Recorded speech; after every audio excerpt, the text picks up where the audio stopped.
चेतना और जीवन ये दोनों अलग अलग बातें हैं। जीवन कोई एकल इकाई या संज्ञा नहीं है, बल्कि एक प्रक्रिया है जो कि वनस्पतियों या अचर जीव से लेकर सचल एवं जटिल जीवों में उनके जीवन काल तक अनवरत चलती रहती है। तभी वनस्पति या कोई प्राणी जीवित रह पाता है। इंसानों में भी यह प्रक्रिया चलती रहती है। इस प्रक्रिया के रुक जाने का नाम ही मृत्यु है। यह भी अब तक जग जाहिर हो चुका है कि वनस्पतियों के बीजों में भी सुप्तावस्था में जीवन पड़ा रहता है, जो अनुकूल मौसम मिलने पर ग्रो होने लगता है, यानी जल और वायु तथा प्रकाश समुचित अवस्था में मिलने पर ग्रो होता है। ऐसा जीवित प्राणियों के सीमेन को संरक्षित करके इच्छानुसार जीवन ग्रो कराया जा सकता है। अब रही बात चेतना की। यह सूचना से जुड़ा मामला है, जिसमें जितनी ज़्यादा सूचना संग्रहण की क्षमता होगी वह उतना ही चेतनशील होगा।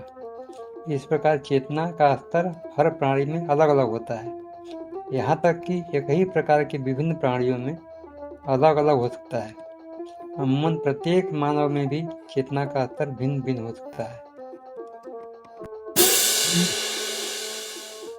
यह बुद्धिमत्ता के अलावा उस प्राणी के संवेदनशीलता से ज़्यादा प्रभावित होती है।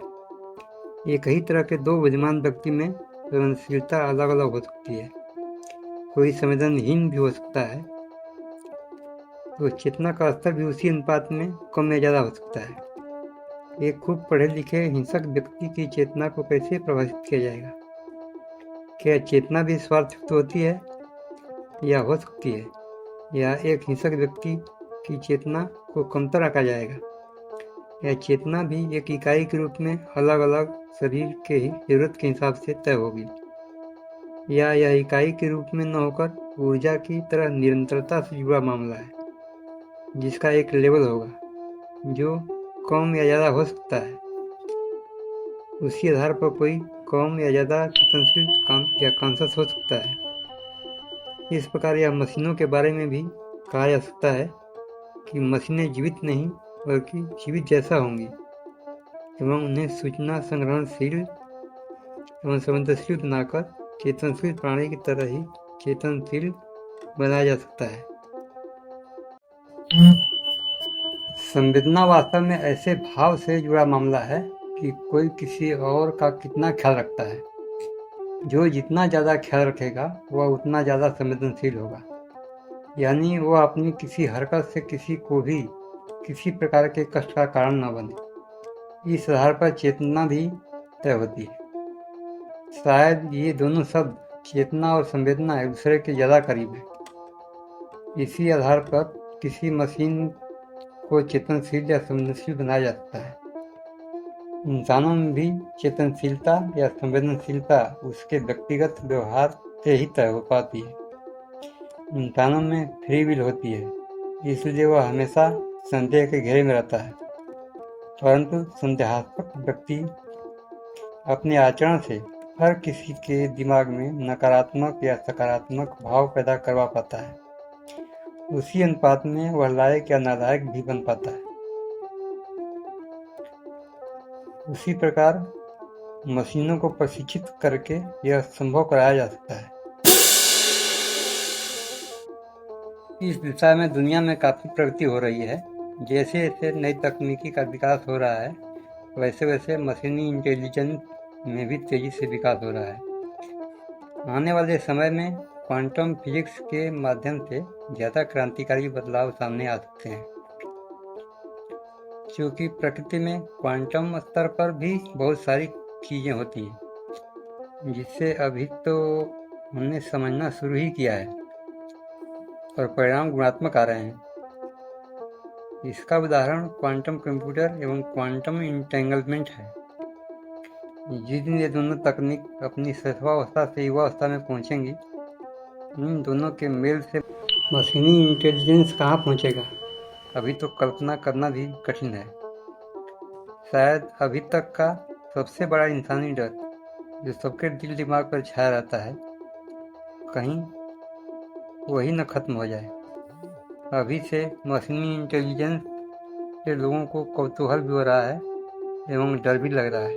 वास्तव में इंसान भी कितना डरपोक प्राणी भी है, जो कोई न कोई डर बिठा ही लेता है।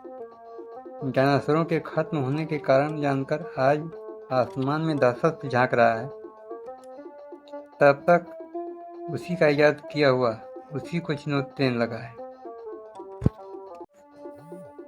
इन सबसे इतर वैज्ञानिक अपना अभिष्ट साधने में लगे हुए हैं।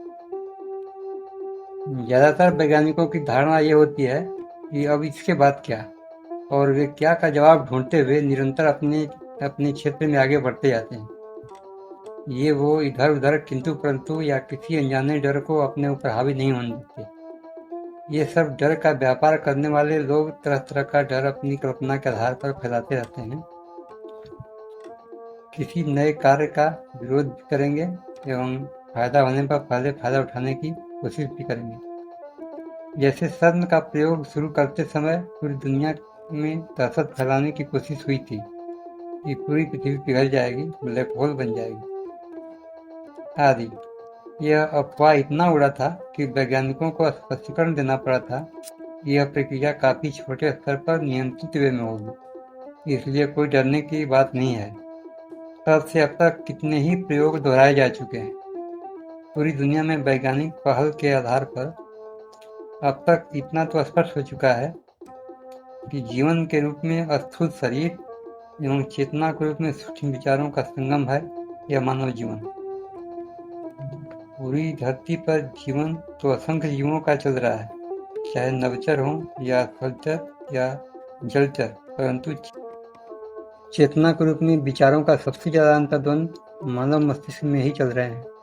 प्रकृति में भौतिक एवं रासायनिक नियम कानूनों के आधार पर चल रही असंख्य प्रक्रियाओं का अध्ययन, अन्वेषण एवं तार्किक निष्कर्षण तो मानव मस्तिष्क में ही चल पा रहा है।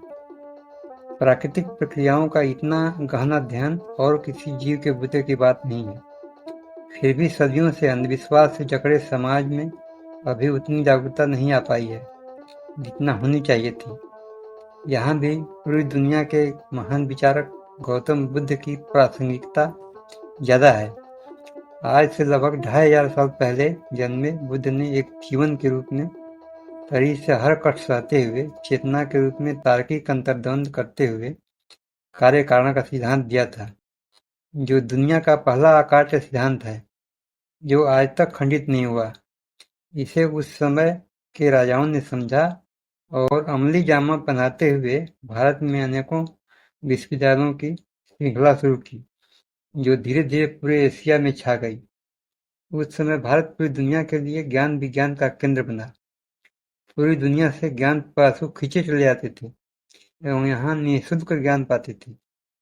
बहरहाल वो निरंतरता बरकरार नहीं रह पाई और एक तार्किक समाज अति सहनशीलता की वजह से नेपथ्य में चला गया।